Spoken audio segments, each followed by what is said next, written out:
अस्सलाम वालेकुम जी, welcome back to my channel. कैसे हैं आप सब? मेरे चैनल में आप सबको खुशामदीद। तो अभी है जी सहरी का टाइम। सहरी बनाने के लिए मैं उठी हूँ और जब मेरी नींद खुली ना एकदम से मैं घबराई गई। मैंने कहा पता नहीं कितना कुछ ज़्यादा टाइम हो गया है। फिर मैंने मोबाइल पे टाइम देखा तो शुक्र है अभी टाइम था सहरी में। तो जल्दी से फिर मैं फ़्रेश हुई और फ्रेश होने के बाद ना मैंने देखा तो बच्चों के कमरे की लाइट जल रही थी। मैंने कहा शायद वो पहले से ही उठ के बैठे हुए हैं। फिर मैंने देखा तो बच्चे सोए हुए थे, बस उनके कमरे की लाइट ही ऑन थी। तो लाइट ऑन करके ही रात को सो गए होंगे ना। इनसे पहले मैं सो गई थी, ये लोग अभी जाग रहे थे तो मैं तो सो गई थी। सारे दिन की थकी हुई थी ना, तो मुझे नींद आ गई। फिर मैं सो गई और अब मैं उठी हूँ तो सीधा फिर मैं किचन में ही आई हूँ फ्रेश होने के बाद।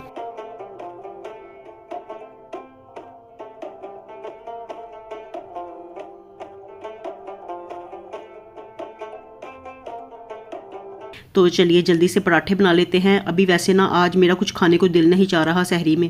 अफ्तारी में खा लो ना रंग बिरंगी चीज़ें, तो फिर उसके बाद ना भूख बिल्कुल भी नहीं लगती है रोटी की। और मुझे तो बिल्कुल भी अभी भी इस वक्त तक भूख नहीं लगी है।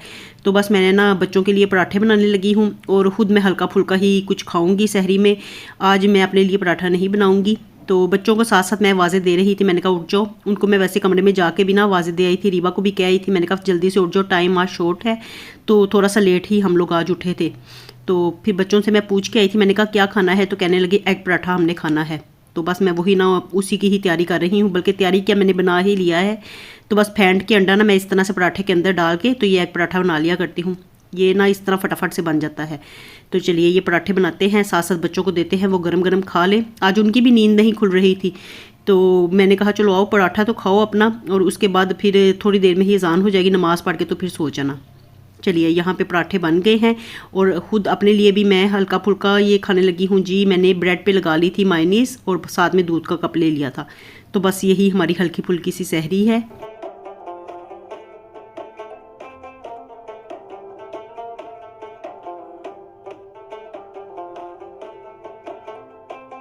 और फिर सहरी करने के बाद नमाज़ कुरान पाक पढ़ के तो फिर मैं थोड़ी देर के लिए सो गई। कभी सोती थी कभी उठती थी, तो 2-3 दफ़ा मैं इसी तरह से ही करती रही। पहले मैं सोई तो फिर थोड़ी देर बाद उठना पड़ा, क्योंकि मुर्जा ने स्कूल जाना था। मुर्जा के फाइनल एग्ज़ाम्स हो रहे हैं, तो मुर्जा को छोड़ने के लिए जाना था। तो फिर उसको छोड़ के आई। फिर मैं थोड़ी देर के लिए सोई, घंटे 2 घंटे, और फिर उसके बाद ना मुर्जा को लेने के लिए जाना था। तो बस मैंने फिर ना अलार्म लगाए हुए थे। तो जैसे जैसे मुझे उठना था ना वैसे वैसे मैंने अलार्म लगाए हुए थे। तो जैसे ही अलार्म बजता था तो फिर फ़ौरन से मैं उठ जाती थी। तो फिर मैं मुर्जा को अभी लेके आई हूँ स्कूल से, और बस अब हम आगे हैं किचन में। तो अब हम अफ्तारी की तैयारी करने लगे थे। तो अभी तो काफ़ी ज़्यादा टाइम पड़ा हुआ है। तो यहाँ पे ना मैं लेके आई हुई थी किन्नू। ये काफ़ी ना मिल गए थे मुझे 60 रुपये किलो के हिसाब। पहले तो दर्जन के हिसाब से मिलते थे ना, अब ये किलो के हिसाब से मिल रहे थे। तो ये तकरीबन मैं 250-300 के लेके आई हूँ, इतने ज़्यादा हो गए थे।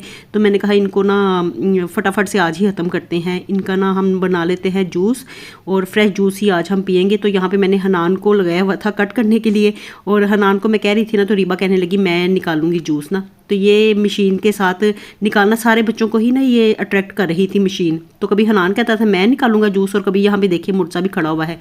तो वो भी बस ना आस लगा के खड़ा है कि रीबा पीछे हो तो मैं निकाल लूँ। तो बच्चों को ना बस शौक होता है एक दूसरे को देखा देखी ना, फिर वे ये काम भी करते हैं। और जो फिर इनको इनके दिल को लग जाए ना काम, उसको करने के लिए सारे ही फिर तैयार बैठे होते हैं। तो मैं ये कह रही थी, मैंने कहा अल्लाह करे आज हमारा जूस निकला है। सारे जितने किचन में घुस आए हैं तो किचन में खड़े होने की जगह नहीं मिल रही थी। तो देखिए ये कोई एक पीछे होता था कोई आगे होता था। तो हनान कह रहा था कि मैं फ़र्स्ट आ गया हूँ, मैंने तो ये काम अपना पूरा कर लिया है, मैंने सारे कट कर दिए हैं, अब ये खड़े होकर यहाँ पे जूस निकालते रहे। तो वो बाहर चला गया था। और फिर मैंने मुर्जा को भी कहा, मैंने कहा अभी फ़िलहाल आपका काम नहीं है किचन में, आप जाओ, आपको हम अफ्तारी के टाइम पे बुलाएंगे ना, अभी किचन में क्या खड़े होके करोगे। तो फिर यहाँ पे ना रीबा को मैंने साइड पे किया, मैंने कहा शेल्फ़ खाली करो, मैंने भी यहाँ पे कुछ बनाना है। आप लोगों ने सारी शेल्फ़ मली हुई है और मुझे कोई जगह नहीं मिल रही कोई भी चीज़ रखने की, कोई भी चीज़ बनाने की। तो वो साइड पे हो गई थी और वो फिर जूस निकालती रही। काफ़ी ढेर सारे थे ना, तो मशीन के साथ निकाल रही थी, तो उसमें टाइम भी लग रहा था। चलिए यहाँ पे ना अब मैं दही भल्लों की तैयारी कर रही हूँ। तो थोड़ी सी दही मैं लेके इसमें चाट मसाला डाल के, और जो चटनियाँ मैंने बना के रखी हुई थी तो वही मैं इसमें डाल रही हूँ। और ये देखिए कितना फ़ायदा हो जाता है ना, रमज़ान से पहले इस तरह की छोटी छोटी प्रेपरेशन कर ली जाए। क्योंकि अभी अगर इस वक्त मैं चटनियाँ बनाती तो फिर उसमें कितना टाइम लग जाना था। तो ये बनी बनाई निकल आई हैं, फटाफट से मैंने मिक्स की हैं। और कल की ना पकौड़ियाँ जो मैंने भिगो के रखी हुई थी ना, तो वो थोड़ी ज़्यादा ही थी कल, तो मैंने इसको ना इसी तरह से फ्रिज में रख दिया था। अब वो मैंने डाली हैं तो वो मुझे कम लगी हैं। पहले मुझे लग रहा था कि ठीक इतनी काफ़ी होंगी हमें, लेकिन अब मैंने मिक्स की तो कम लग रही थी। फिर मैंने ना दोबारा से पकौड़ियाँ भिगो दी हैं जो बची हुई थी ना पैकेट में, तो वो मैंने गर्म पानी में भिगोई हैं, क्योंकि अब इतना ज़्यादा टाइम नहीं था। तो मैंने कहा चलो ये जल्दी से इनको तैयार करके तो फ्रिज में रखें।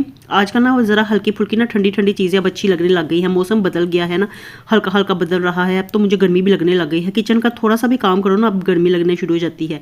तो मैंने कहा चलो इसको रखते हैं फ्रिज में, ये ठंडी ठंडी ना इफ्तारी के टाइम पे अच्छी लगेंगी खाने में। और सैलड में मैं इसमें डाल रही थी प्याज और गाजर डाली है, बंद गोभी नहीं थी, तो बस मैंने कहा चलो जो चीज़ें हैं ना घर उसी के साथ ही हम अपने दही पकौड़ियाँ बना लेते हैं।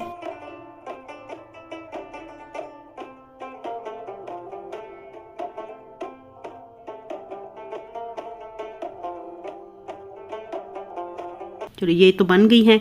और अरीबा अभी भी लगी हुई थी, तो वो उसका काम अभी जारी था, वो आहिस्ता आहिस्ता स्लोली ना लगी हुई थी आज। और इतनी देर में ना मुर्जा कहने लगा पकोड़े मैंने खाने हैं अफ्तारी में। उसको बड़े पसंद है पकोड़े, वो कोई और चीज़ खाए ना खाए शौक से अफ्तारी में सबसे पहले ना वो पकोड़े ही पकड़ता है, उसको इतना पसंद है पकोड़ों को खाना। तो मैंने कहा अच्छा चलो बना लेती हूँ। उसका भी बैटर देखिए पीछे पड़ा हुआ है ना, कल का बचा हुआ पड़ा हुआ था, तो मैंने कहा चलो इतना ही काफ़ी होगा। तो कहने लगा नहीं मैंने तो पकोड़े ही खाने हैं सिर्फ। तो फिर मैंने कहा चलो थोड़ा सा मज़ीद बैटर बना लेते हैं। बस इसी तरह से ना अफ्तारी के लिए हम बना तो लेते हैं चीज़ें, लेकिन फिर काफ़ी ज़्यादा चीज़ें फिर बच भी जाती हैं, बैटर्स वगैरह बच जाते हैं। तो मैं उनको वेस्ट तो नहीं करती, बस फ्रिज में इस तरह से ना ढक के रख देती हूँ ताकि हम अगले दिन इसको अफ्तारी में बना सकें। तो रिस्क को वैसे भी ज़ाया नहीं करना चाहिए, रिस्क का तो एक दाना भी आजकल मान नहीं है। जितनी महंगाई है, इतनी ज़्यादा महंगाई है ना, बाज़ार जाओ तो लाख पता जाता है। कोई ज़रा सी भी चीज़ लेने के लिए जाओ तो इंसान पहले एक दफ़ा तो अच्छे से सोचता है कि लें कि ना लें, और उसके बाद फिर अपना अगला कदम उठाता है।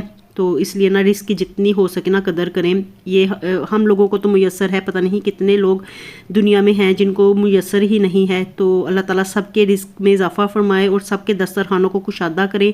अल्लाह ताला रमज़ानुल मुबारक के सबके दस्तरखान हरे भरे रहे, आमीन।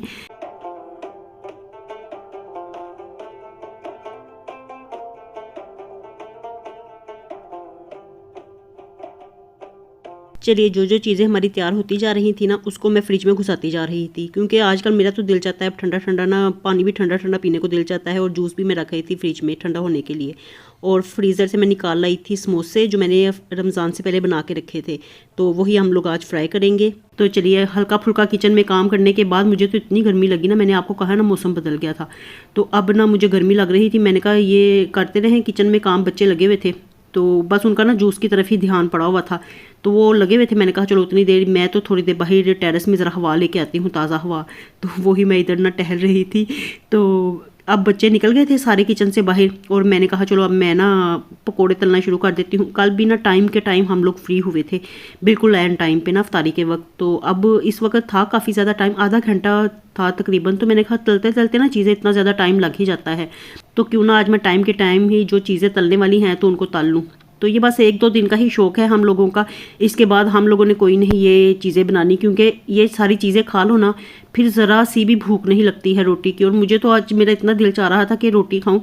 तो एक इंसान को तलब भी होती है ना कि जब तक वो रोटी नहीं ना खाता तो उसका ना वो मन इस तरह लगता है कि जैसे उसने कुछ खाया ही नहीं है। तो मुझे ना आज सहरी में भी नहीं थी खाई ना, तो आज मेरा दिल चाह रहा था ये चीज़ें मैं कम बनाऊं और रोटी वगैरह हम साथ बना लें। तो इस वक्त ना मैं यही कह रही थी बच्चों को, बस ये एक दो दिन ही है जो ये शौक़ पूरा कर लो, बाद में हमने रोटी के साथ ही रोज़ा खोलना करना है, वो ज़्यादा बेस्ट रहेगी। ये तली हुई चीज़ों से, तली हुई चीज़ें वैसे भी अच्छी नहीं ना होती हेल्थ के लिए। और फिर मैं अपने लिए, बच्चे खाते नहीं हैं एयर फ्रायर की चीज़ें, तो मैं अपने लिए बस एक दो चार चीज़ें बना लूँ, और बाकी बच्चों ने इसी तरह से ही ऑयल में तली हुई चीज़ें उनको अच्छी लगती हैं, क्रिस्पी लगती हैं ना, तो एयर फ्रायर में वो बनाई हुई चीज़ों को इतना ज़्यादा उनको पसंद नहीं आती हैं। तो मैंने कहा चलो ये बस 2-4 दिन, और उसके बाद फिर घर का खाना ही आप लोग देखेंगे। तो यहाँ पे देखिए अभी भी मुर्तज़ा का ना शौक़ ही ख़त्म नहीं हो रहा था। रीबा ने बस कर दिया था, रीबा ने कहा चलो हमारा जग बन गया है और इतना ही काफ़ी है।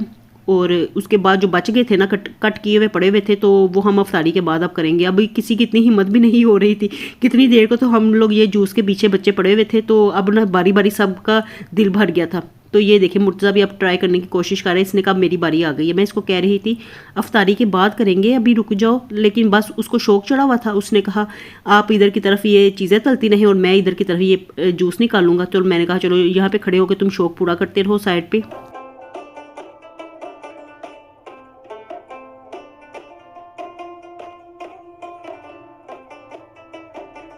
और शुक्र है टाइम टाइम पे ही मैंने अफ्तारी बनानी शुरू कर दी थी, तो तलते तलते काफ़ी ज़्यादा टाइम भी हो गया। तो अब ना बिल्कुल अफ्तारी का टाइम हो रहा था, तो मैंने ना फिर चीज़ें इधर टेबल पे रखनी शुरू कर दी। और ये देखिए, और अरीबा ना आज ना चीज़ें रख नहीं रही थी, कह रही थी मैं इतना ज़्यादा देर किचन में खड़ी रही हूँ जूस निकालने के लिए, मेरी टांगें थक गई हैं। तो इसलिए मैंने कहा चलो तुम बाहर बैठ के आराम से सांस लो, मैं ये चीज़ें जो है ना वो रखती हूँ टेबल पे। तो चलिए अफ्तारी का टाइम हो गया है, शुक्र अल्हम्दुलिल्लाह हमारी चीज़ें भी तैयार हो गई हैं। और अल्लाह ताला का लाख लाख शुक्र है जिसने इतनी ज़्यादा नेमतों से हमें नवाजा है। अल्लाह ताला सबके दस्तरखानों को इसी तरह से ही हरा भरा रखे, कुशादा रखे। और शुक्र अल्हम्दुलिल्लाह जी, दूसरी अफ्तारी हमारी हो गई है और यहाँ पे हम लोग सारे मिलके बैठ के ना अब अफ्तारी ही कर रहे हैं। तो अफ्तारी का ये टाइम ना मुझे बड़ा अच्छा लगता है। एक तो दुआएं मांगना बड़ा अच्छा लगता है कि हम अल्लाह ताला से गिड़गिड़ा के मांगते हैं, और अल्लाह ताला को यही तो पसंद है कि हम उससे मांगे। अल्लाह ताला कहता है कि मुझसे मांगो, मैं ही नवाजने वाला हूँ, मैं ही अता करने वाला हूँ। और बेशक अल्लाह ताला सबको नवाजे, सबको अपने ख़जानों में से नवाजे, किसी को किसी का मुहताज ना करे। अल्लाह ताला अपने ख़जानों में से सबको इतना नवाजता रहे कि किसी को भी किसी चीज़ की कमी ना आए। आमीन सुमा आमीन। तो चलिए अफ्तारी हो गई है हमारी, यहाँ पे बैठ के हम लोग अफ्तारी ही कर रहे हैं।